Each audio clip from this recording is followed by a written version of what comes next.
కారం రంగు రుచితో ఉంటుంది. ఆచి మిరపపొడి అదరగొట్టే కారం రంగు రుచి. సమ్మెకు సై అంటోంది ఆర్టీసీ జేఏసీ. సమస్యలున్నా అని చెప్పినా పట్టించుకోరా అంటూ ప్రభుత్వంపై కన్నెర చేస్తోంది.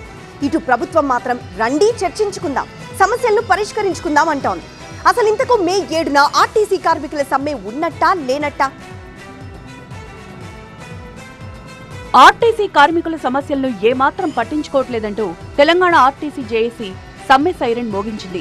రౌండ్ టేబుల్ సమావేశం నిర్వహించి మే 7వ తేదీ నుంచి ఆర్టీసీ కార్మిక సంఘాలు సమ్మెకు వెళ్తున్నట్లు ప్రకటించింది. ఇప్పటికే పలుమార్లు సమ్మె నోటీసులు ఇచ్చినప్పటికీ ఎన్నికల కోడ్ నేపథ్యంలో వాయిదా పడుతూ వచ్చింది. అయితే ఈసారి సమ్మె విషయంలో వెనక్కి తగ్గేదేలే అంటున్నారు జేఏసీ నేతలు. ఆర్టీసీ పరిరక్షణ, ప్రభుత్వ హామీలు, విలీన ప్రక్రియ పూర్తి లాంటి 23 డిమాండ్స్ ను తెలంగాణ ప్రభుత్వం ముందుంచారు. ఇక ఆర్టీసీ సమ్మెపై స్పందించిన సీఎం రేవంత్ రెడ్డి కీలక వ్యాఖ్యలు చేశారు. కార్మికులు సమస్యలుంటే ప్రభుత్వంతో చర్చించాలి అన్నారు.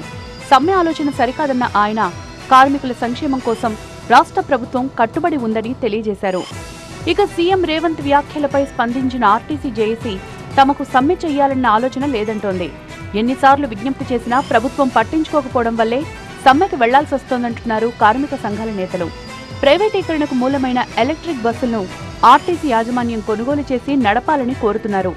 2021 వేతన సవరణ చేయాలని, అలాగే పెండింగ్ బకాయిలు సైతం చెల్లించాలని తెలంగాణ ప్రభుత్వానికి వారు విజ్ఞప్తి చేస్తున్నారు. ప్రభుత్వ ఉద్యోగులతో సమానంగా ఆర్టీసీ కార్మికులను గుర్తించి ప్రభుత్వంలో ఆర్టీసీ విలీన ప్రక్రియ చేపట్టాలని డిమాండ్ చేస్తున్నారు. ఆర్టీసీలోని ఉద్యోగ ఖాళీలను వెంటనే భర్తీ చేయాలంటున్నారు. ఇక సమ్మెకు ముందు మే 5న ఆర్టీసీ కార్మికుల కవాతు నిర్వహిస్తామన్నారు జేఏసీ నేతలు. బాగ్లింగంపల్లిలోని ఆర్టీసీ కళ్యాణ మండపం నుంచి బస్ భవన్ వరకు కార్మికుల కవాతు ఉంటుందన్నారు. ఒకవేళ ప్రభుత్వం చర్చలకు పిలిచి తమ డిమాండ్లకు ఒప్పుకుంటే మే 7న సమ్మె ఉండదని చెప్తున్నారు. మొత్తంగా చర్చలకు పిలిచి మే 7లోపు తమ డిమాండ్ల నెరవేరిస్తే నో సమ్మె అంటున్నారు కార్మికులు. మరి చర్చలకు పిలిచి ఆర్టీసీ కార్మికుల సమస్యలను ప్రభుత్వం పరిష్కరిస్తుందా, సమ్మె అంటున్న కార్మికులను శాంతింపజేస్తుందా అన్నది తెలియాలంటే కాస్త ఆగాల్సిందే.